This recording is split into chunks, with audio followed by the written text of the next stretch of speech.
What's going on, everybody? It's Vaaraiant and welcome back to another video. Today we're taking a look at another Lost Zone deck profile, and this one is a little bit better, a little bit spicier than the Sylveon EX that we did previously on the channel, so that's why I kept it a little bit longer in my lockers. So without further ado, let's start. Of course, we will not dwell too long on the starting Pokemon. It's 4 comfy, and after that we have a Vaaraiant, Sableye.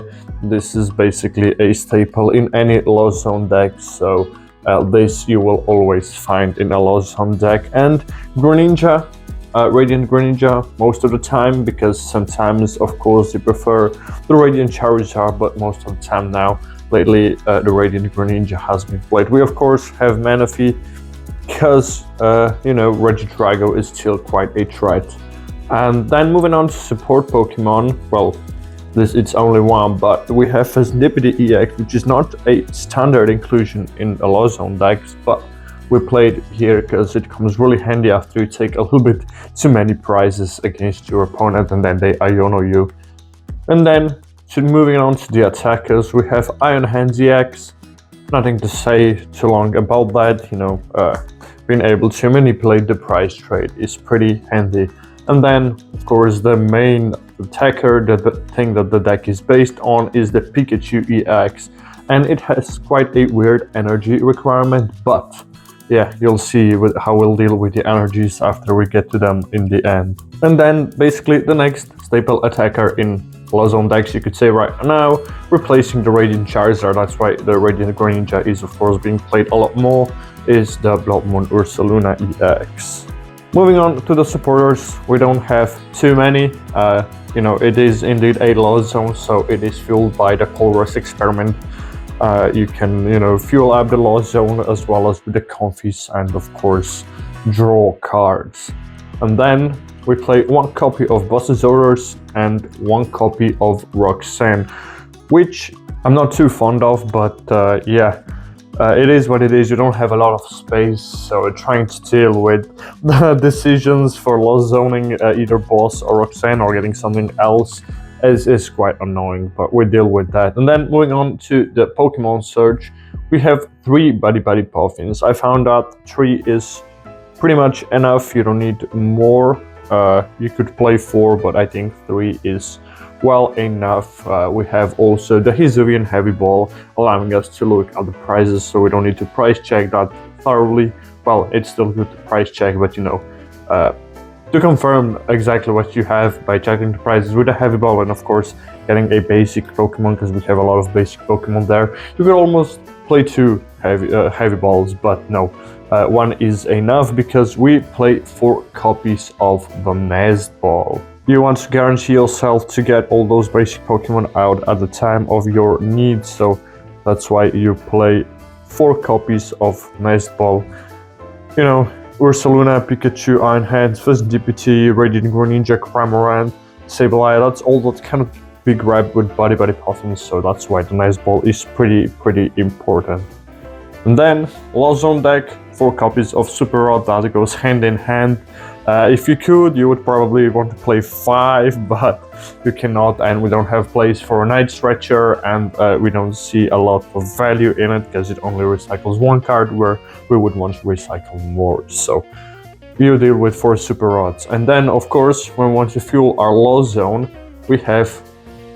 we need switching options, and we have 4 switch cards for that, also allowing us to heal the damage off of our Pokemon, which is pretty important. Maybe using 2 to get the Pikachu out of a range of a Dragapult is quite nice, in case they want to do some shenanigans on the bench, although they usually have the Radiant Alakazam to negate that. But I'm diversing too much, so yeah. Another switching option is 3 switch.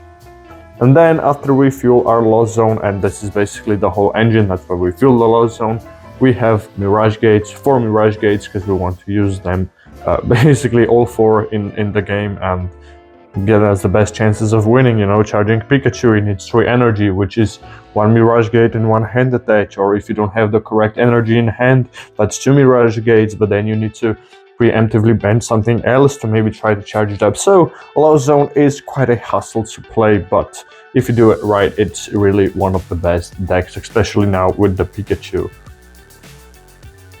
After that, we play 2 copies of Lost Vacuum just to try to charge up the Lost Zone even more or negate some effects or abilities of the tools that our opponent has, such as Bravery Charms, or maybe an unused Forest Seal Stone. That's not bad. And then moving on to one-offs, we have a Canceling Cologne. It's pretty handy. Or another Pikachu, let's say, so you can take it out easily. Counter Catcher, we play only 1 because our ace pack of choice is the Prime Catcher. Now, Unfair Stamp would also be quite good, but then we would need a space for maybe 1 more boss or 1 more Counter Catcher, so yeah, Prime Catcher is quite okay in this deck, but you can change it up and let me know in the comments. And then our only tool here is the Rescue Board. Now, before moving on to the finishing touches, if you like the playmat that you see in the video or the ones that I gave away on the channel recently, then make sure to check out matzaccessories.com and order yourself a custom playmat. Make sure to use the code VAAR20 at the checkout to guarantee yourself a 20% discount. That is VAAR20. Now, let's get back to the video. For our stadiums, we have 2, and I'm still debating whether to split 1 sample of Sinnoh, 1 Pokestop. This really depends on how many Lugias are in your area. But I think Lugia can also be beat without the Temple of Sinnoh, so maybe going to 2 Pokestop could also be quite a good option, and you could let me know. Now, moving on to the energies, we have really something special. Now, for now, this is still basic pure Lost Zone 3 water energy, because the Greninja is the only attacker that requires 2 energy of the same type to do an attack. Well, except if you want to use Arm Press for Iron Hands, but you don't do that too often. And then we have 2 Psychic Energy. We always want to 1-up in case we need to make a Lost Zone decision. Playing with 1 is a bit risky, or in case 1 gets prized. And then now here where the shenanigans start. We play 2 copies of Lightning Energy for our Pikachu and our Iron Hands. And then we play 2 copies of Metal Energy for Pikachu, mostly, but we can of course charge up anything else with that. And 2 copies of Grass Energy again, just for this main card, Pikachu. And yeah, we can again charge anything else with this energy, but yeah, it's quite a menace to manage the energies, but yeah, the deck really excels when you can do that well. And that's it for the Pikachu Lost Zone box deck. I hope you have enjoyed this video. Make sure to check out previous deck profiles on the channel, and I'll see you guys in the next one. Goodbye.